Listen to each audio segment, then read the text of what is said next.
Warahmatullahi wabarakatuh. Sudah terlihat ya. Jadi materi kita pada malam hari ini atau materi yang ke-6. Ini 2 materi terakhir. Jadi pekan ini materi ke-6, pekan depan materi ke-7, setelah itu UTS. Materi ke-6 meliputi penjelasan lebih lanjut tentang deformasi plastis, dislokasi yang terjadi di level mikro. Kemudian dislokasi tadi menyebabkan material kan terdeformasi. Nah, nanti perlu dikuatkan beberapa material logam. Dan bagaimana mekanisme penguatan logam, kemudian juga teknik penguatannya, dan yang terakhir adalah proses perlakuan termomekanikal, ada istilah recovery, rekristalisasi, dan pertumbuhan. Nanti akan kita baca, akan kita pelajari.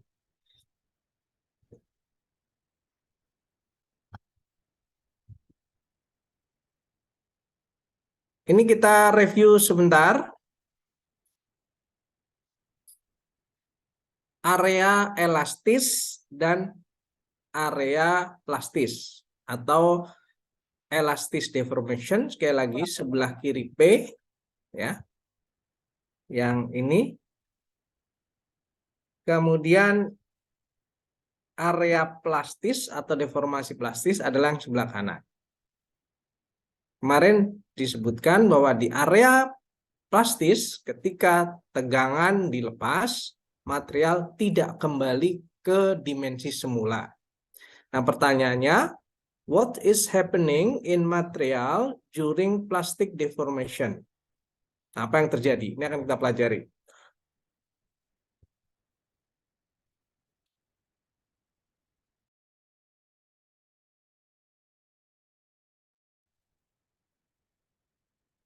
Yang terjadi adalah pada deformasi plastis telah terjadi dislokasi dalam jumlah yang besar.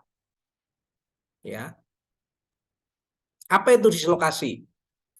Dislokasi adalah cacat pada kristal karena atom-atom yang tersusun tidak segaris atau tidak tersusun dengan benar. Ini dulu ketika kita berbicara tentang defect, itu sudah bahas. Kemudian ada beberapa jenis dislokasi yang dulu pernah kita pelajari, yaitu dislokasi pinggir atau garis, dislokasi sekrup atau ulir, dan dislokasi campuran. Ini masih review yang materi yang sebelumnya. Nah, kenapa dislokasi ini terjadi? Dislokasi ini bisa terbentuk atau terjadi karena pada saat termomekanikal, misalkan pada pembekuan. Jadi pemanasan dan pembekuan adalah pengaruh termo. Mekanikalnya kalau ada misalkan stres yang bekerja. Jadi selama deformasi plastis ya, dan karena tegangan termal pada proses pendinginan cepat. Ya, jadi terutama yang kita pelajari saat ini nanti adalah tentang akibat termo ya, akibat pembekuan material. Nah, proses di mana deformasi plastis karena kan dislokasi disebut sebagai slip. Jadi dulu kita pernah belajarkan tentang teman jurusan ada 3 sama aku. Itu emang janjian bareng ya? Terus, iya.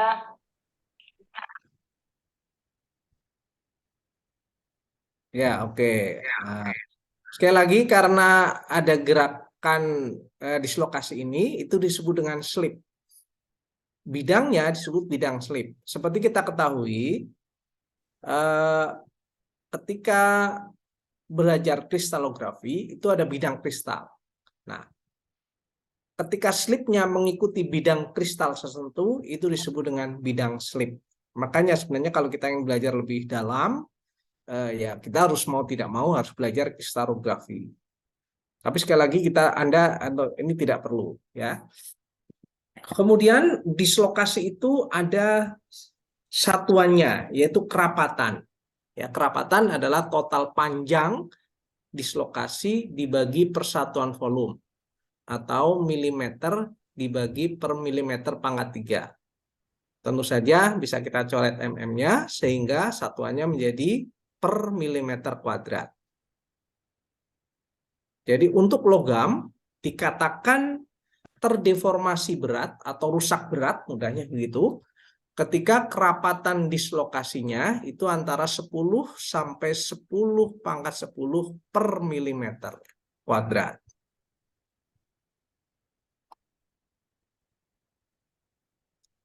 Nanti ada video untuk menjelaskan bagaimana kira-kira dislokasi ini ya. Sebelum video kita lanjutkan dulu teorinya. Karakteristik dislokasi itu sangat berpengaruh kepada sifat mekanik material. Makanya kita perlu belajar mempelajari karakteristik dislokasi ini. Oke, lagi bahwa karakteristik dislokasi itu berpengaruh kepada sifat mekanik material. Kemudian medan regangan yang berada di sekitar dislokasi, jadi karena ada regangan, ya ada medannya di sana. Jadi ada tegangan, ada regangan. Nah, regangan itu punya medan atau area lah, area regangan mudahnya begitu. Ini akan menentukan mobilitas dislokasi. Kalau kemarin kan kita hanya gambarkan satu arah ya, ke arah L saja ketika kita mendefinisikan stress dan strain. Nah, sebenarnya kita bisa mendefinisikan lebih ke sebuah area medan regangan.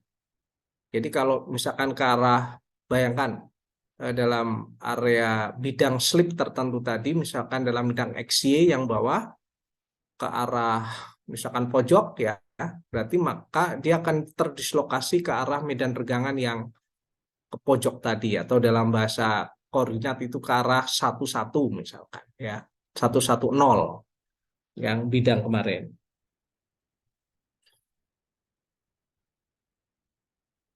Kemudian jika logam mengalami deformasi, maka 5% energi deformasinya itu tetap berada pada material dan sisanya menjadi panas. Ini mudahnya begini,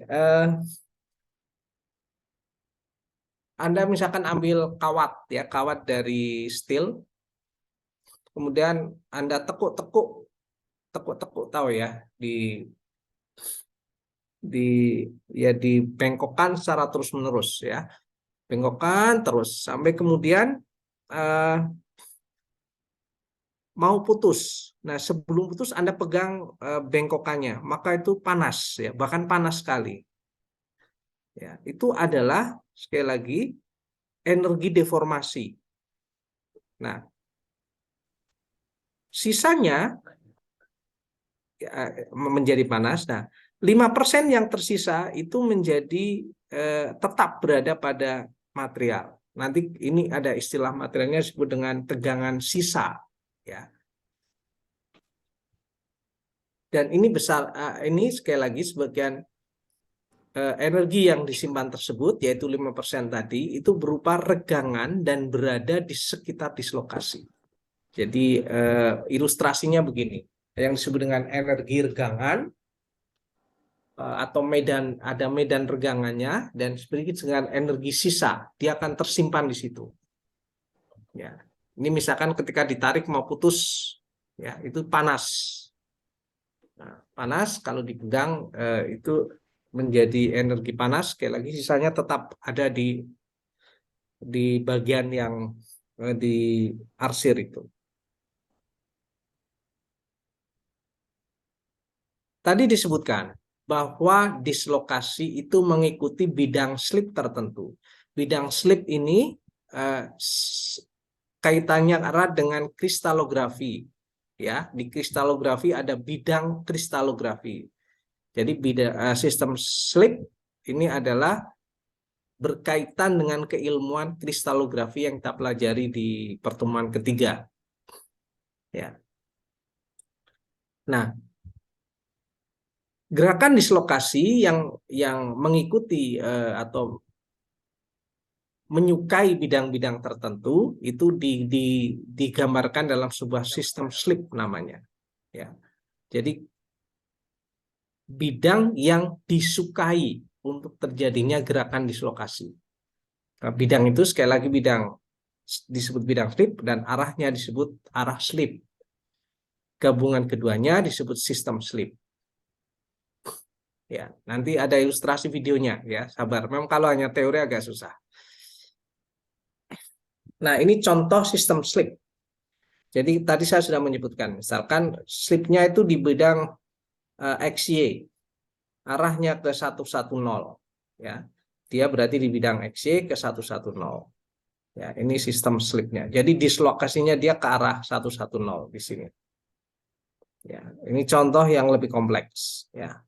Misalkan ke arah 1 topi 0. Jadi ke arah sumbu Y-nya negatif. Ya, kira-kira gitu.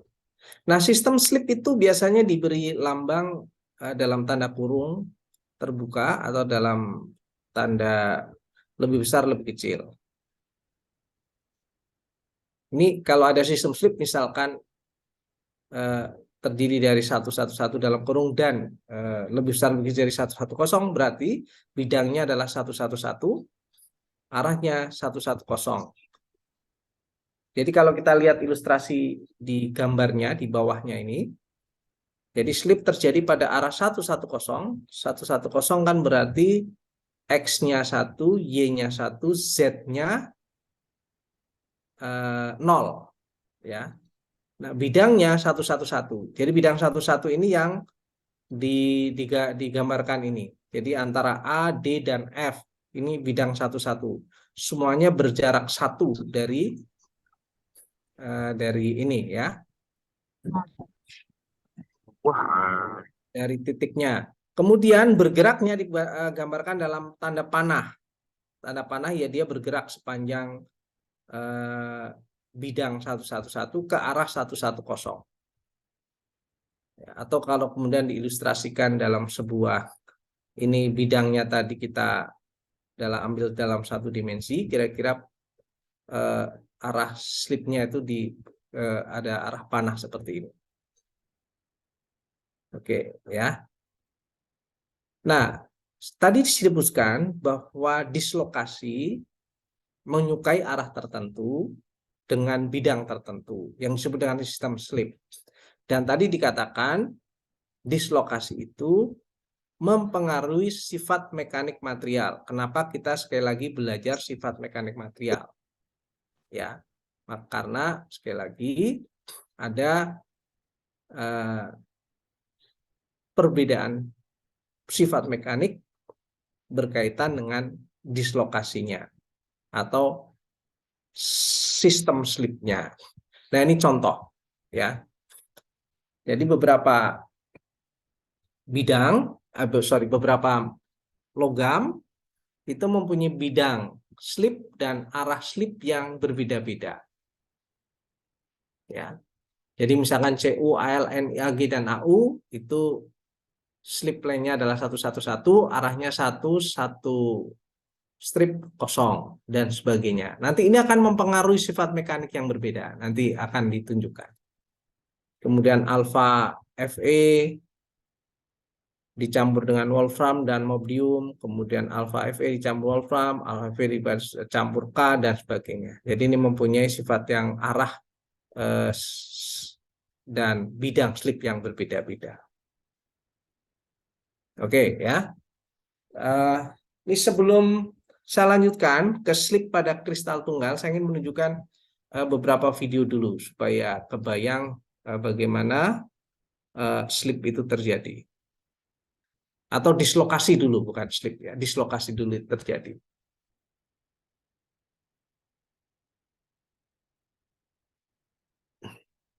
Bentar ya.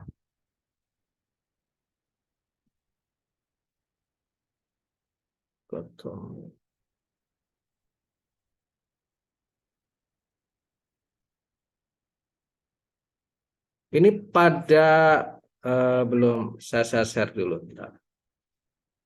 Ini pada proses hardening, ya. Jadi pada proses hardening. Anda perhatikan yang garis-garis hitam itu bergerak, ya. Nah, pergerakan yang hitam-hitam ini itu adalah proses dislokasi yang sedang terjadi. Ya, tidak memang tidak bisa dilihat sampai dalam ya. Ini misalkan bagian ini bergerak. Anda perhatikan tuh garis-garis hitamnya ada yang bergerak. Atau ini yang mungkin ini yang kurang bagus ya. Saya coba tutup dulu. Satunya lagi yang ini dislocation.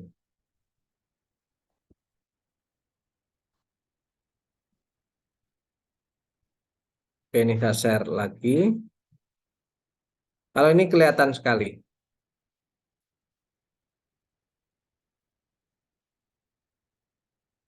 Jadi Anda perhatikan sekali lagi Anda perhatikan ini lagi difokuskan sama dia.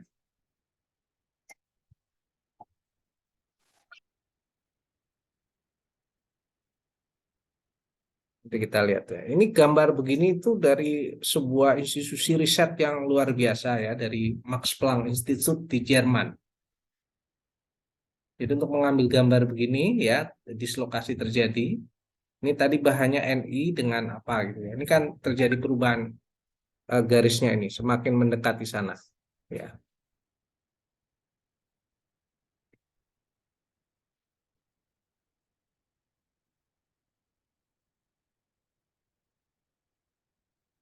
Ya, kira-kira begitu ya. Saya coba percepat ya. Nah, ini kelihatan sekali nih. Tadi yang tadi hilang ini kelihatan nih, bagus nih. Ini sedang terjadi dislokasi. Ya, dia menyukai arah tertentu, bidang tertentu. Oke ya, ini ilustrasinya sekali lagi. Ini semakin banyak dislokasi yang terjadi. Sekali lagi ini hasil riset yang tidak main-main ya. Saya sebut tidak main-main. Ini adalah dislocation reaction and formation of such in AlNiCO single quasi crystal dari Max Planck Institute. Ya, jadi bukan hal yang sederhana ya riset gambar begini. Oke, itu ya. Kita coba ke dislokasi yang tadi berikutnya yaitu bentar. Share dislokasi yang terjadi pada kristal tunggal.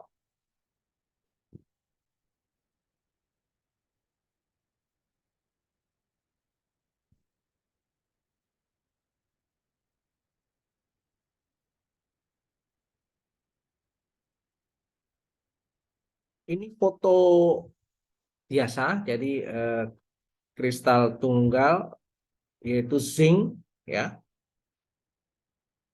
Yang sebelah sini ini foto cukup lama ya memang. Terus kemudian kalau dimodelkan itu kira-kira modelnya begini. Jadi kalau ditarik itu kayak ada misalkan Anda punya uang koin ya, logam disusun dalam plastik itu ditumbuk kemudian Anda tarik. Jadi kira-kira uangnya akan bergeser seperti ini. Ya. Sedangkan kalau di polikristal ya, ini agak rumit, lebih rumit. Deformasi dan slip pada bahan polikristal yang pada umumnya logam lebih kompleks dengan alat slip berbeda-beda satu sama lainnya. Nah, gerakan dislokasi pada satu butir terjadi pada bidang yang lebih disukai, butir yang lain berbeda lagi. Ya. Kita tahu bahwa polikristal adalah bahan logam yang terdiri dari butiran-butiran. Nah, deformasi plastis secara keseluruhan itu terjadi pada masing-masing butiran itu sendiri, ya. Namun butiran tidak robek atau terbuka.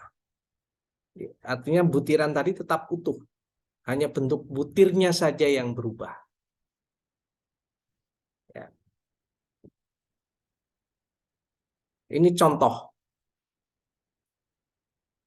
Contoh yang diambil dari bukunya Kalister, sebelum dan sesudah.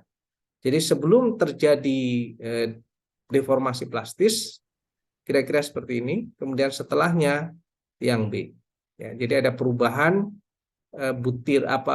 butir-butirnya berubah bentuk, tapi tidak mengubah butir-butirannya. Ya. Oke, ini video dislokasi yang tadi. Coba saya ingin contoh yang di butiran ya, sebentar.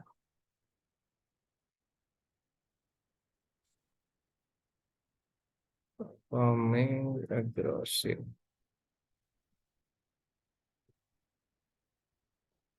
Oh, ini grain, bukan ya. Oke.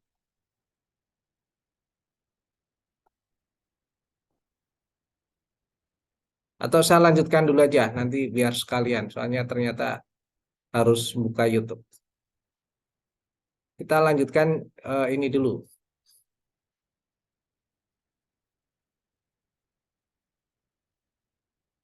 Sekali lagi, dislokasi yang terjadi pada logam itu tentu saja akan berpengaruh terhadap sifat mekanik logam.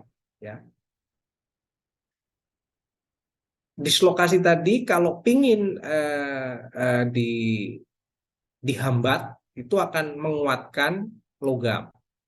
Maka ada ilmu namanya atau tema tentang mekanisme penguatan pada logam. Ya.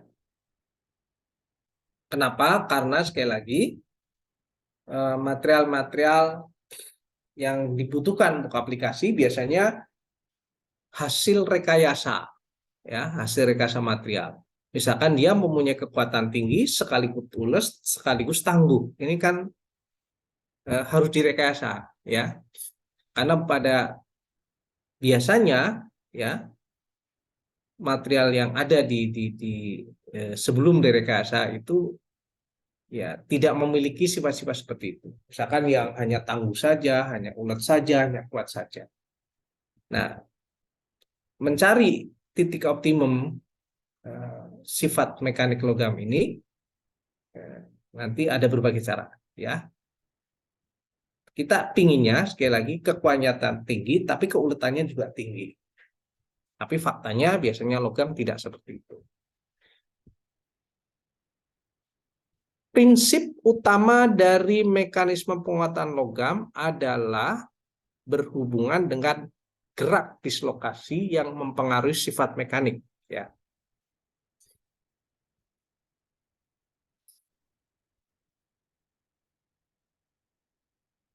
Tadi disebutkan, ya ini saya ulang lagi. Kemampuan metal berdeformasi plastis bergantung pada kemampuan dislokasi gerak. Ya. Kemudian kekerasan dan kekuatan atau sifat mekaniknya berhubungan dengan berkurangnya deformasi plastis yang terjadi. Jadi kalau semakin kurang deformasinya berarti semakin keras dan kuat. Makin mudah terjadi deformasi plastis berarti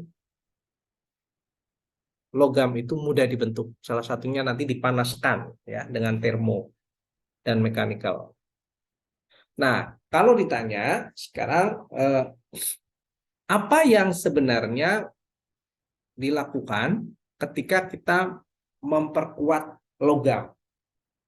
Jadi teknik penguatan logam itu berdasarkan prinsip menghambat gerak dislokasi.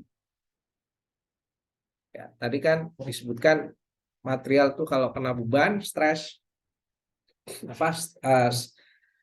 itu kan mengalami dislokasi. Nah, dislokasi itu yang akan kita hambat. Nah, teknik ini adalah menjadi pokok dari penguatan logam atau material. Jadi ketika kita menghambat sekali lagi, maka logam itu akan semakin kuat dan keras. Ya. Ada beberapa teknik ini yang kita pelajari. Ya, sebagian mungkin sudah kita pelajari di hardening ya. Belum ya, saat itu carburizing baru ya, bukan hardening, berbeda. Yang pertama pengurangan ukuran butir. Kemarin ini sudah sampaikan. Sebuah material yang polikristal, kalau butiran-butirannya kecil itu semakin kuat. Kemudian yang kedua adalah teknik pemaduan solid solution. Jadi kita membuat paduan logam. Yang ketiga adalah pengerasan regangan atau strain hardening. Kita lihat satu-satu. Yang pertama adalah tentang pengurangan ukuran butir.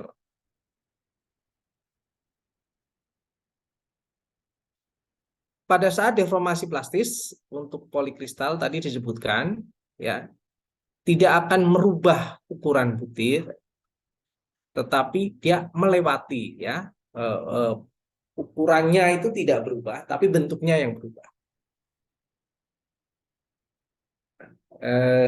Ini harus saya ilustrasikan, ya. Oh, nanti ada ilustrasinya sebentar. Karena kedua butir mempunyai orientasi yang berbeda di polikristal, sekali lagi sistem kristal butir arahnya berbeda. Dislokasi yang akan menyeberang akan mengalami gerakan dengan arah yang berbeda. Ketiga, ketidakteraturan susun atom di dalam butir akan mengakibatkan terputusnya bidang yang lainnya. Ya. Nah, ini contoh ilustrasi. Ini misalkan pertama ada arah slip begini, ini butir A, grain A, dan ini grain B. Ini arahnya berubah. Dia melewati, dia mengubah arah. Karena orientasi sekali lagi butiran A dan B itu berbeda. Ya. Nah, material yang mempunyai butir yang halus atau kecil lebih kuat dan keras dibanding dengan mempunyai butir yang besar karena butir halus mempunyai total luas batas butir yang lebih besar yang akan menghambat gerak dislokasi. Ilustrasinya begini. Ini contoh ada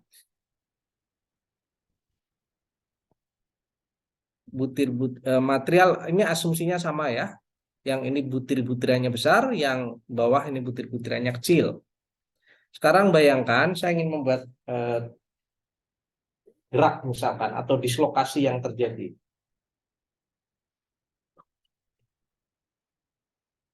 Jadi misal gini ya, ini saya gambarkan. Ini dislokasi misal ke arah sini, sorry. Enggak mau ya, ini ya, misal. Dia berbelok ke sini misalkan. Berbelok ke sini. Berbelok lagi ke sini. Berbelok lagi ke sini misalkan. Berbelok lagi ke sini, berbelok lagi ke sini. Jadi panjangnya ini ya, panjang nanti tentu saja berkaitan dengan waktu ya. Itu panjang ini L1 atau T1. Kemudian yang ini hal yang sama, kalau butirannya kecil, ini melewati ini ya, pokoknya ini ngawur aja ya, kira-kira gini ya. Terus dan ini ketika melewati batas itu ini panjangnya pasti lebih panjang ya, ini L2 dan T2 misalkan. Maka L2 T2 ini akan lebih besar dari L1 T1. Maka inilah kenapa dislokasi yang butiran kecil itu terhambat. Ya, maka lebih besar kekuatannya atau lebih lebih kuat mudahnya begitu. Nah, ini ilustrasinya begitu. Nah, ini hasil riset. Jadi bagaimana pengaruh ukuran butir yang atas ya milimeter grain size-nya dan yang ini adalah yield strength-nya, kekuatan luluhnya. Jadi semakin ini kan 10 pangkat minus 1, ini 10 pangkat minus 3. Berarti semakin ke sini semakin kecil. Kecil kekuatan yield strength-nya semakin naik. Ya, kira-kira begitu. Ini sudah terbukti ya. Jadi pengurangan ukuran butir itu akan memperkuat.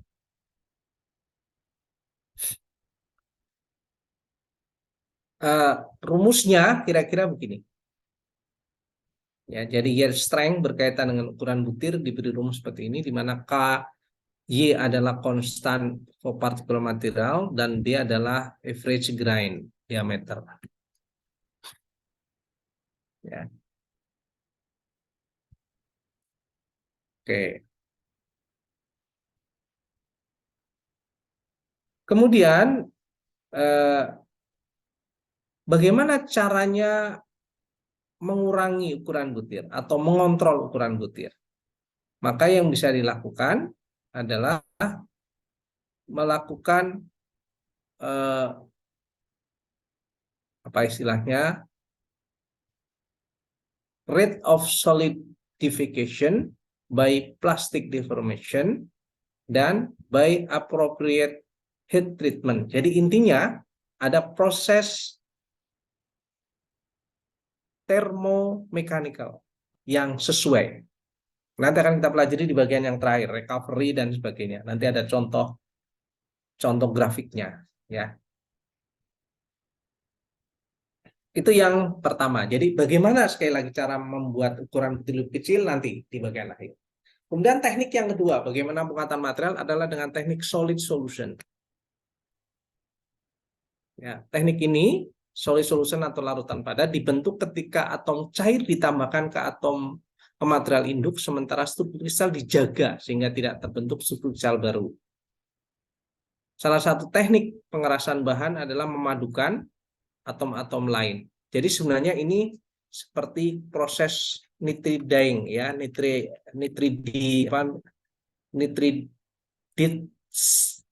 ya, nitridizing, ya. Jadi pakai nitrit atau juga boleh carburizing. Jadi bagaimana memasukkan karbon ke dalam steel atau nitrit ke dalam steel. Ya, di pertemuan sebelumnya sudah ada ilustrasinya.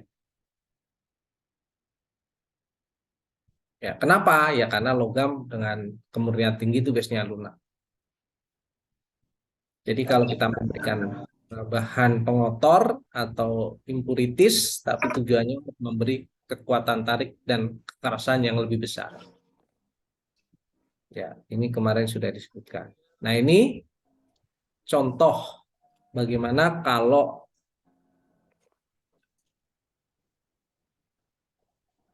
copper, ya, bahan utamanya copper, ditambahi nikel. Jadi kalau coppernya ditambah hanya copper saja, kekuatan tariknya atau tensilnya sekitar 200 sekian. Kalau ditambah coppernya ditambah nikel 10%, naik menjadi 290. Ditambah 20% naik menjadi 330 dan seterusnya. Sampai kalau ditambah 50% itu kekuatannya naik sampai 400 MPa. Yang kiri pakai MPa, yang kanan pakai kiloshi, ya. Oke, jadi ini sekali lagi terbukti bahwa penambahan material asing lewat solid solution ini akan memperkuat. Ya, sekali lagi contoh tekniknya adalah carburizing, nitridizing, ya. Tapi yang lain juga boleh dicampur, jadi dicampurkan. Ada berbagai cara. Kemudian yang terakhir adalah apa yang disebut dengan strain hardening. Strain hardening ini adalah di mana logam ulet diproses menjadi lebih keras dan lebih kuat. Jadi strain hardening adalah proses memperkuat material yang ulet. Disebut juga sebagai work hardening atau pengerjaan atau pengerasan kerja, atau juga disebut dengan cold working, pengerjaan dingin. Karena terjadinya di bawah temperatur leleh. Mudahnya ada logam dipukul-pukul, ya, atau dipres. Nanti ada contohnya, ada ilustrasinya. Nah, ketika logam ini mengalami pengerjaan dingin, maka kerapatan dislokasi akan naik dan jarak antar dislokasi menjadi lebih dekat. Regangan antara dislokasi dan tolak menolak, akibatnya gerakan dislokasi akan terhambat. Ya. Kan tadi tujuan utamanya menghambat dislokasi. Nah, tadi dengan solid solution juga sama, menghambat dislokasi dengan material asing. Yang pertama, menghambat dislokasi dengan ukuran butir. Yang ini menghambat dislokasi karena dislokasinya tolak-menolak. Ini contoh proses strain hardening. Jadi kalau Anda punya material, kelihatannya, nah ini aja. Anda punya material awalnya 1 cm. Ya.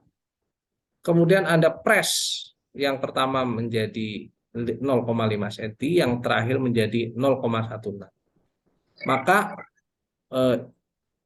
material yang awalnya menjadi 0,16 ya, jadi reduksinya sampai 84%, ya, hanya sisa 0,16, itu kekuatannya itu akan meningkat. Nanti akan ada contoh, ada ilustrasinya lewat grafik-grafik tentu saja. Nah, ilustrasinya ya ini tadi disebutkan. Ini awal, ini setelah mengalami proses butir-butirnya itu berubah bentuknya, ya. Dan inilah yang tadi disebut antar dilokasi tolak menolak, akibatnya dislokasi akan terhambat karena kerapatan dislokasinya naik karena menjadi lebih sempit mudahnya begitu ya. Ini contoh walaupun gambarnya kurang bagus ya. Yang A itu 10%, artinya misalkan tadi dari 1 cm menjadi 0,9. Yang B dari 1 cm menjadi 0,7 kurang 30. Ya, kemudian yang C berkurang 0 menjadi 0,4 dan yang D menjadi 0,1. Nah,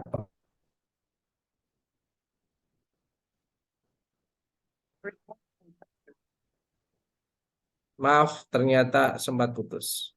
Internet di rumah memang kadang-kadang nggak kayak gini.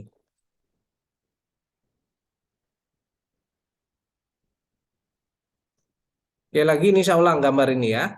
Di gambar ini sekali lagi ada proses yang awalnya misalkan 1 cm, kalau 10% berarti menjadi 0,9, 30% menjadi 0,7 ketebalannya, 60% menjadi 0,4, dan 90% berarti menjadi 0,1. Ini adalah ilustrasi sekali lagi gambar butiran-butirannya lewat set. Jadi semakin ini, nah ini hubungannya. Oke. Ini bagaimana pengerjaan strain hardening atau cold working itu akan memperkuat titik luluh dan kekuatan tarik, tensile strength. Contoh yang sebelah kiri Anda lihat, ini materialnya adalah yang paling ini steel misalkan ya, yang ini. Sorry. Ini steel.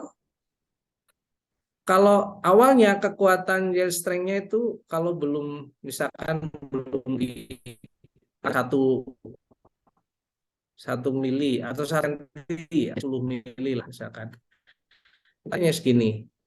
Tapi itu dikurangi menjadi 9 mili misalkan, kekuatannya naik luar biasa. Dikurang 10 mili menjadi kurang 30%, itu kekuatannya naik dan seterusnya. Jadi di sini terlihat bahwa ketika diperkecil mudahnya ya dengan cold working ukurannya, maka kekuatannya akan meningkat baik yield strength atau tensile strength. Ya, kebayang ya, kira-kira begini.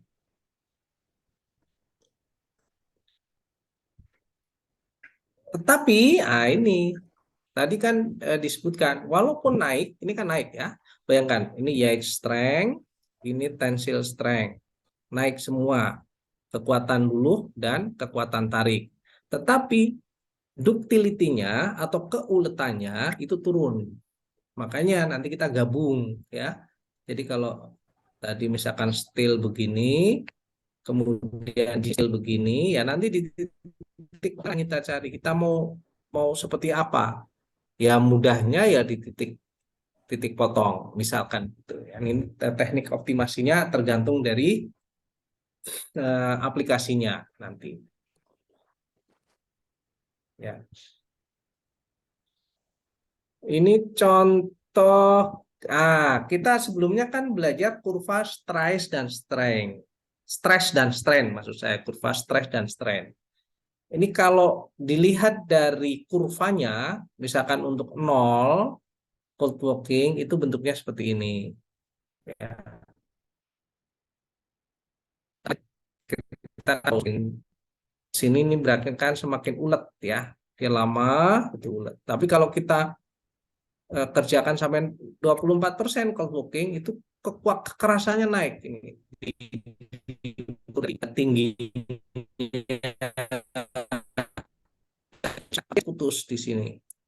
Nah, ini juga sama. Jadi kalau kita lihat pengerjaan cold cooking itu akan meningkatkan kekuatan dari kurva stress dan strain. Kalau yang tadi ini dari kurva tensil dan yield strength. Oke, ini video comic nanti aja ya, sekalian aja. Oh ya, udah boleh. Jadi ini sebelum materi terakhir kita coba lihat beberapa video tentang yang saya sampaikan tadi. Pertama yang ukuran butir. Jadi teknik penguatan material ada 3 ya, pengurangan ukuran butir, kemudian solid solution dan strain hardening. Grain during sendiri. Okay.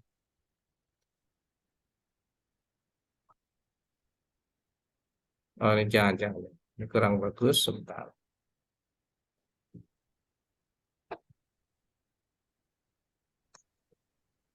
Grain grow.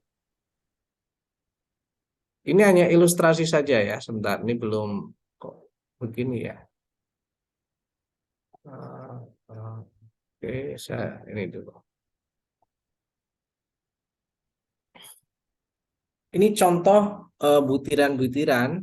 Nanti akan terjadi perubahan. Oh, it's hard. Ini kebetulan ukuran butirnya dia membesar dulu gitu ya. Tapi di ilustrasinya ini hanya model memang ya. Ini perbesaran dulu.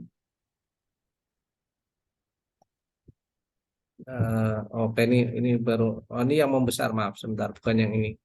Ada yang sorry.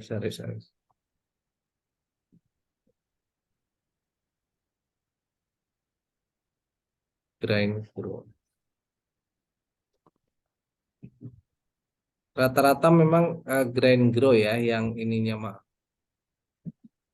Jadi itu. Atau ini aja deh.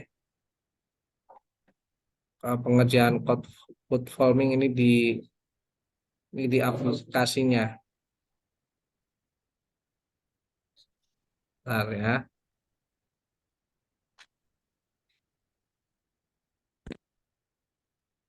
Kalau dari aku nggak ada sih Kak. Sama mungkin buat ngewakilin Pijar tadi sempat disconnect katanya juga nggak ada kok.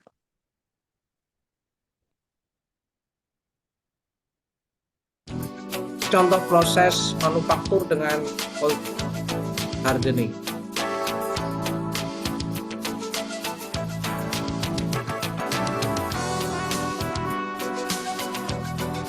Ini kok mungkin nanti tolong sambil nonton ya. Jadi bagaimana proses, nanti ada model ininya, ada animasinya. Ngomong yang hadir kok baru 61 Mbak, ini kan baru 3 kelas ya. Nah, mungkin tolong ada konfirmasi dari format kenapa kok yang hadir 61, harusnya kan 100-an. Jadi yang tidak hadir ya harus izin ya, harus ada alasan. Karena kemarin dari sepakati Selasa malam maupun ya jauh-jauh hari ya. Jadi kalau ada masalah harusnya kemarin ada konfirmasi ke saya. Tolong disampaikan di grup. Jadi ini kembali ilustrasinya ini yang terjadi. Dia memukul sambil membentuk.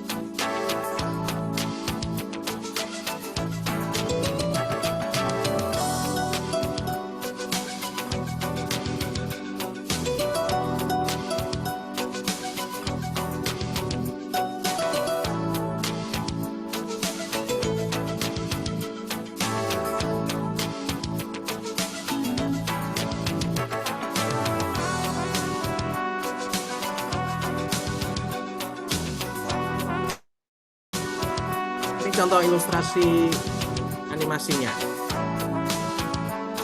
dia membentuk itu ditekan sambil ditekan ya, tidak hanya membentuk, dan dia pukul di bagian tertentu untuk membentuk juga dengan cold blocking.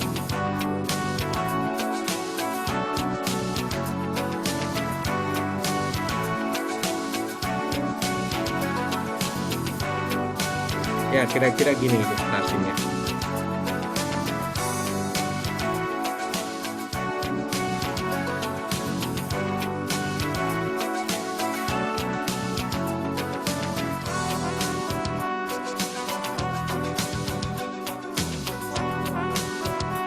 Ini produk-produk sekali lagi hasil dari proses penguatan material dengan teknik cold blocking. Oke ya, kira-kira gitu. Contohnya sekali lagi. Oke, saya stop share. Kemudian yang lain. Oh, ini nanti yang ini nanti aja. Oke, satu lagi video. Oke, saya kembali lanjutkan kuliahnya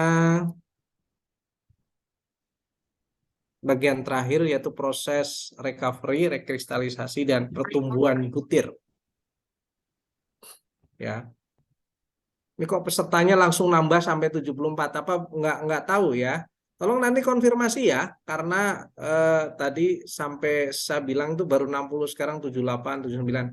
Atau ada kuliah bareng atau apa, yang jelas saya harus dapat kabar ya dari kormatnya. Sekali lagi tadi ketika proses termomekanikal ya itu ada perubahan ukuran butir ya, sekali lagi ada perubahan ukuran butir. Nah, prosesnya itu diawali dengan recovery, rekristalisasi, dan pertumbuhan butir. Ini definisinya. Recovery apa? Recovery adalah pelepasan energi regangan di dalam bahan karena gerakan dislokasi.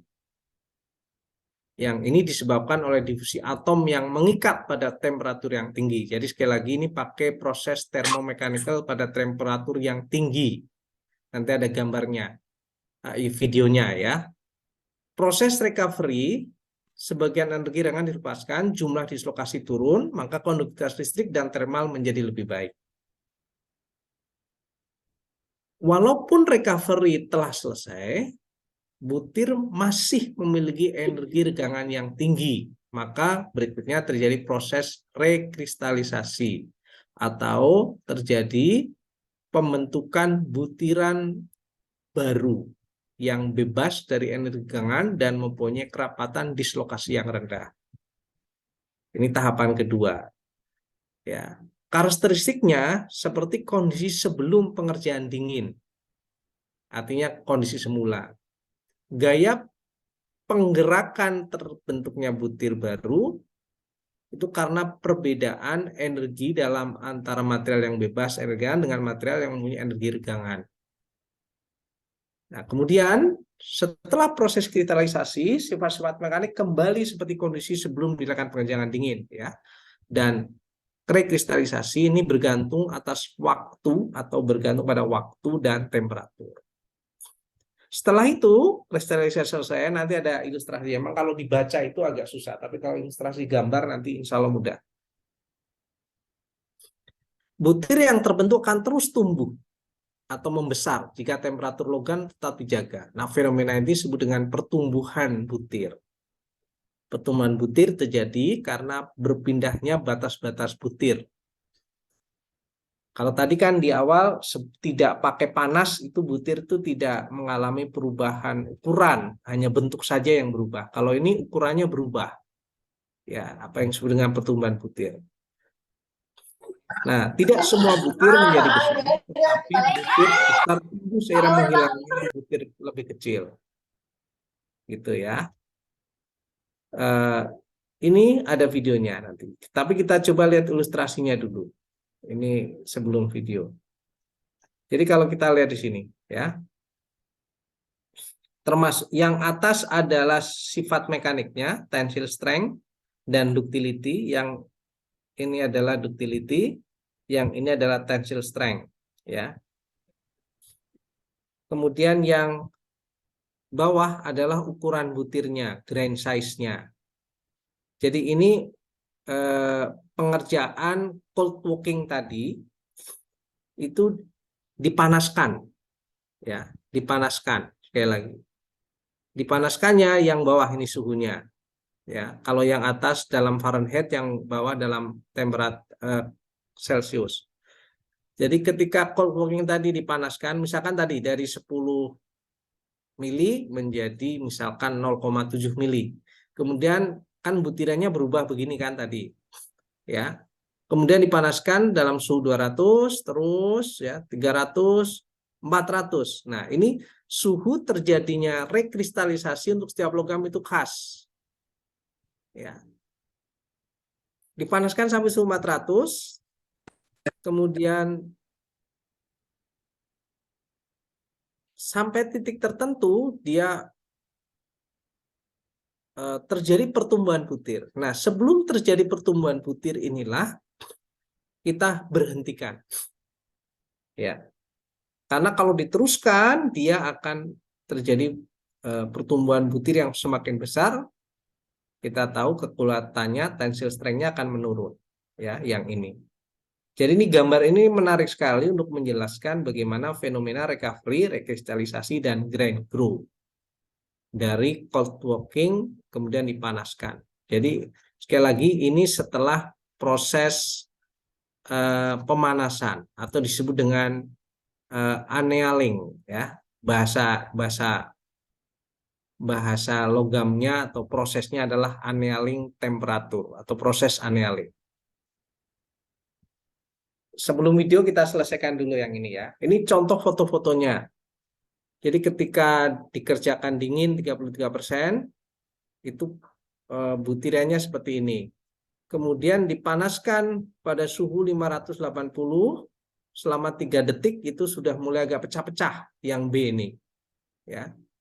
Kemudian dilanjutkan selama 4 detik sudah pecah semua. Ini yang D lebih pecah lagi. Kemudian setelah 15 menit, ya, itu sudah mulai tumbuh, sudah mulai terbentuk butir-butir baru. Ini area yang difoto sama, ya. Kemudian setelah itu, terus dilanjutkan suhunya sampai 700, dia mulai terjadi pertumbuhan butir. Nah, ini gambarnya. Kalau tadi model, yang ini fotonya. Ya. Nah, sekali lagi, setiap material itu mempunyai rekristalisasi temperatur dan melting temperatur. Kalau melting temperatur kita paham, ya, berbeda-beda. Dan sehingga itu berpengaruh terhadap suhu atau temperatur rekristalisasi. Jadi ini tiap logam itu beda-beda. Oke, ini udah selesai materinya, tapi saya akan ke video dulu.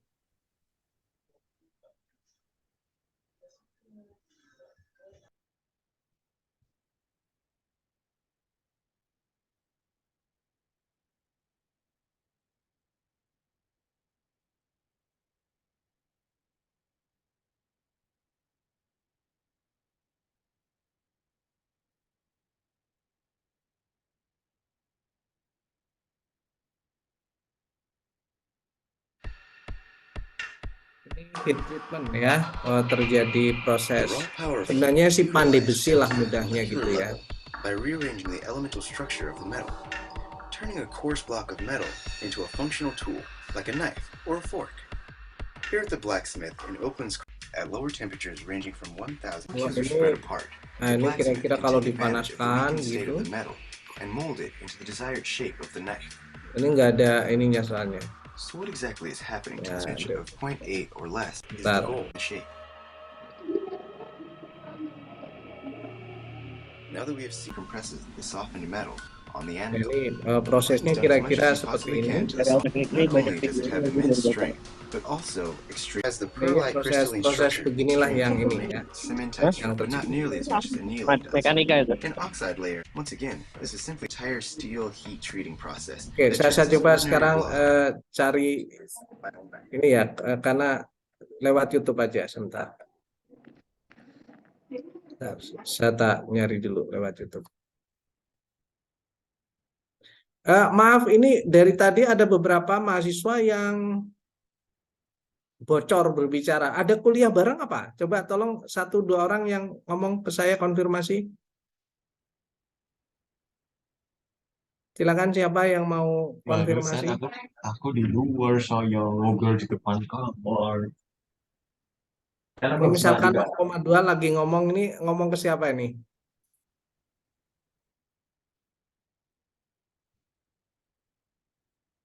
Tolong konfirmasinya. Saya ingin tahu aja. Sebentar, ini mungkin di grup format. Di format belum ada kabar. Sekali lagi saya tanya, ada kuliah bareng malam ini? Kalau dari kelas D sih Pak nggak ada, cuma material teknik untuk Oke, malam yang ini. lain kelas lain? Izin menjawab Bapak, dari kelasnya tidak ada Pak. Tidak ada. Yang A? Ahmad? Kelas A tidak ada, Pak. Yang D? Mbak Kelas B, Sabrina? kelas B juga tidak ada Pak. D maksudnya. Dia juga cuma material teknik, Pak. Oke, ya udah. Tapi kok kenapa ya dari tadi beberapa kali bocor kayak ngomong ke orang begitu? Saya pikir lagi atau ada acara lain yang sama yang pakai Zoom? Mungkin Nggak ada itu ya? belum Oke. dimatikan, Pak. Ya, biasanya kan nggak begitu, Mas. Kemarin-kemarin tuh lancar-lancar saja. Hari ini kok banyak sekali yang bocor. Terus yang kemudian yang kedua, ini tadi pesertanya hanya 60 ya sampai menit ke berapa ini udah bertambah 90. Kenapa kalau boleh tahu alasannya? Yang baru masuk siapa nih? Coba tolong komen. Maaf, saya izin menjawab, Pak. Untuk share linknya telat, Pak. Dari kelas Oh, C, Pak. masa telat? Saya sudah nge-share link tanggal hari Kamis, Mas. Kamis pekan lalu.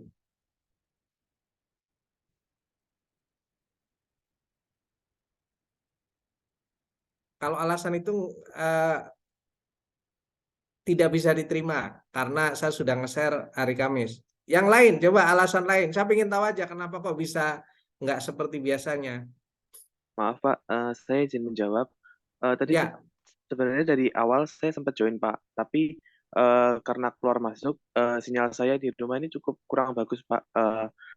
Tapi jadi saya perlu keluar dulu sebentar untuk beberapa waktu, baru saya bisa join lagi. Dan sekarang sudah cukup lancar Pak. oke. Yang lain coba yang merasa terlambat baru masuk 5 menit yang lalu. Karena banyak loh. Saya nggak hafal ya kalau. Kenapa alasannya kenapa kalau boleh tahu? Izin menjawab, Pak. Mohon maaf, Pak. Ya. Tadi sedang perjalanan, saya ingin segera sampai di kos dulu untuk menggunakan WiFi kos, Pak. Karena kalau pakai paket data menyedotnya banyak, Pak. Oke. Ya, yang lain satu lagi. Saya ingin tahu aja. Siapa yang merasa terlambat coba menyampaikan? Izin menjawab Pak, kalau saya Ya. sendiri tadi mohon maaf Kak, baru sempat join karena ada kendala di device Pak. Jadi saya coba join via komputer itu bermasalah, jadi saya sempat join via HP terlebih dahulu dan itu terlambat Pak, karena kayak saya ngesetting komputer dan HP-nya sendiri ada kendala di internet Pak, seperti itu. Oke, ya. Gini, kalau Anda lihat, oke, nggak apa-apa, maksud saya ingin konfirmasi saja. Nanti yang terlambat, silakan baca PowerPoint dan videonya ya di Classroom itu di bagian bawah, Anda scroll aja ke bawah, itu ada materi 6, material teknik di YouTube ya, hanya 45 menit. Jadi ini kilau kita kan juga sudah selesai. Ya. Baik Jadi Bapak. untuk ini aja, sebentar. Saya ingin menunjukkan satu video saja, sebentar. Kita siapkan dulu. Ya paling 5 menit lagi.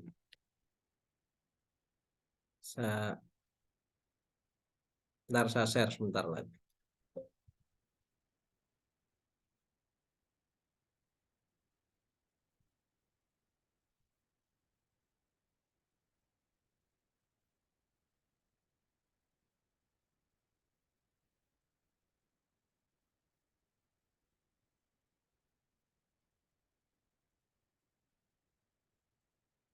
Tapi rata-rata memang model ya.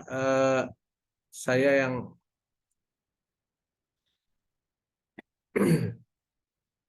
Sebentar, ini saya sedang mencari videonya.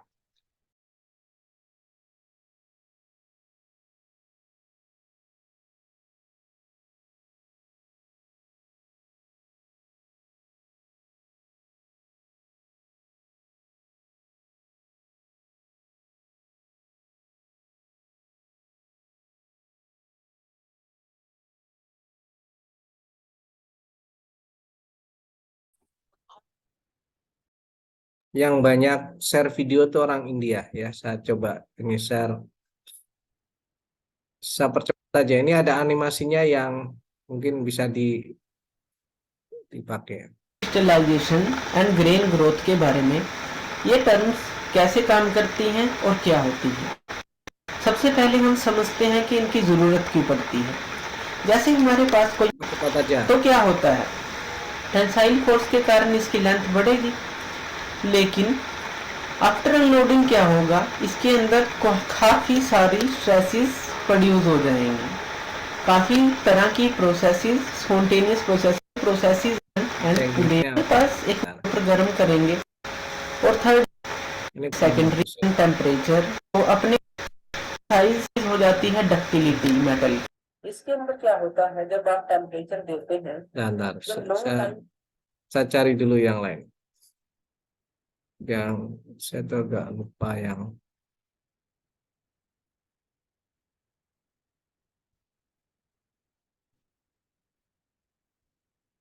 ini siapa ini? Ini malah ada mahasiswa ini. Coba ya. Ini ada.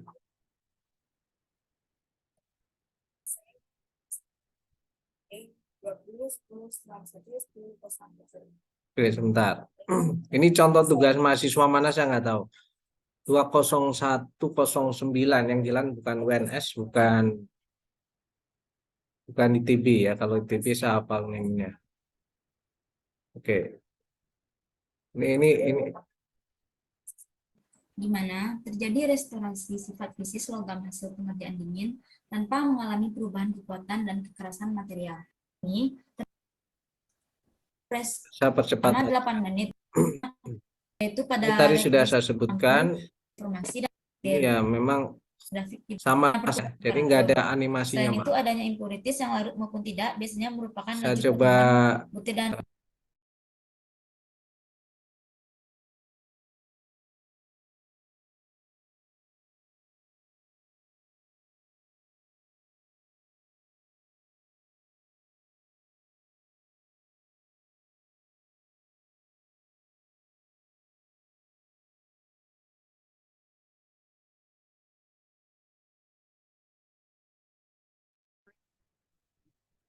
maaf ini